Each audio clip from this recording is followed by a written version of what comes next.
Welcome to Better Sports, Week 11, Fantasy, Buy Low, Sell High, and Best Bets.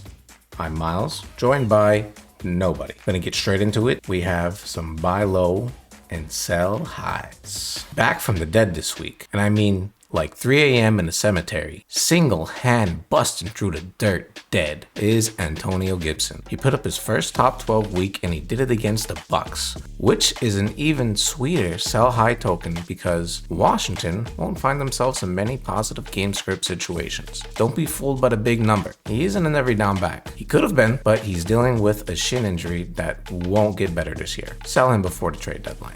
Up next, we got your boy Deontay Foreman. The week Henry went down, I sat back and I watched people scramble to the wire with dreams of Adrian Peterson and McNichols becoming RB1s. All the while was Mr. Foreman who would take on the main role. Foreman led Titans in rushing and receiving. He gained 48 yards on 2 catches and 30 yards on 11 carries. Peterson and McNichols are not even close, and Foreman seems to be the main back for fantasy points going forward. And with that being said, I don't think there's much value to go with that. Big deal. He's a lead back in a 3-man committee basically. I'd sell high while people still believe he's about to blow up.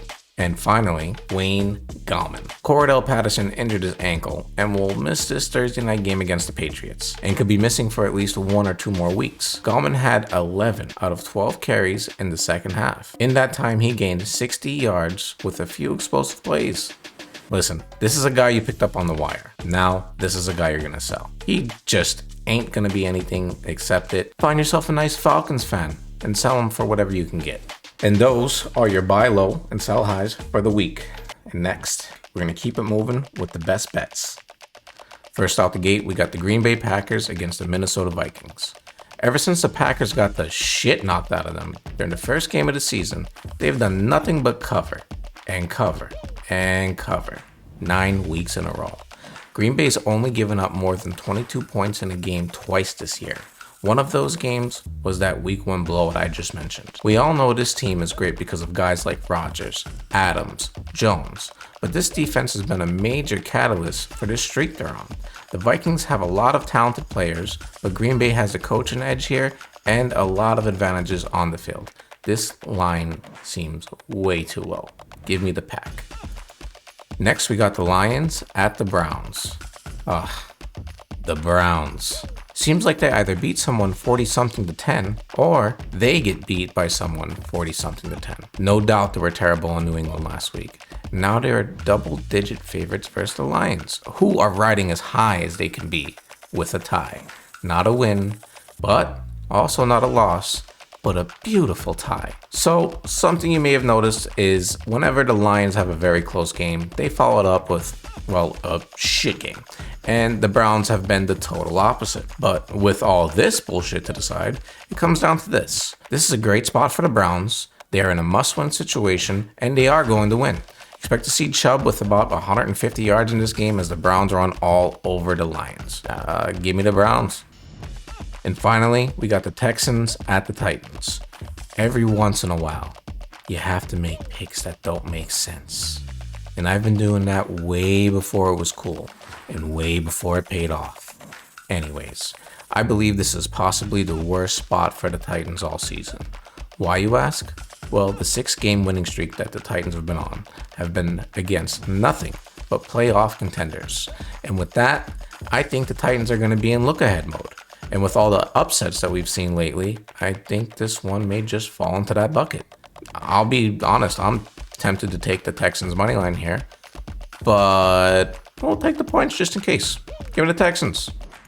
And there you have it, my best bets for week 11. Enjoy it. Get some of that free money. Get that cash. Don't get mad if they don't come in. And the moment my league mates have been waiting for, the midweek report.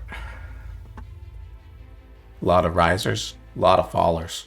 Let's get right into it. And let's check in exactly just where everybody falls on the old leaderboard. First place, we have Mike Greensberg somehow still up there. Gotta give it to the guy. Lost Henry, and he went on to win 2 more games in a row. His team's looking strong. He's making solid pickups. I don't think he's going anywhere anytime soon. Looking like a guaranteed bye week situation there. Then we have Dave at second place after taking a loss to your boy Chris Zika Virus at third place with 6-4. Yours truly at 6-4 in fourth place. And then we have Chris Soprano just creeping up behind me, lurking in the shadows. We actually have a game this week. Rocky in 6th with 5-5, Rambo in 7th with 5-5, Fuzzy in 8th with 5-5, Slim Brady in 9th with 5-5. This whole league is pretty much tied up at 5-5. And then we have, did someone say Balls in 10th place with 4-6. It ain't over yet, buddy. And then we got Mark Duyos, the other commissioner of this league, in 11th place, whom recently I just had a conversation with, and he has high hopes. He doesn't believe that he's eliminated. He's not done here, folks. Okay, he's making moves, and he's not aiming for no high week bonus here. No, he's got his eyes on the prize, a playoff spot. And I think maybe if the right people lose and the right people win, including himself, maybe we might just see this guy. And then we got the all-time shit in the pants, undisputed champion of the world.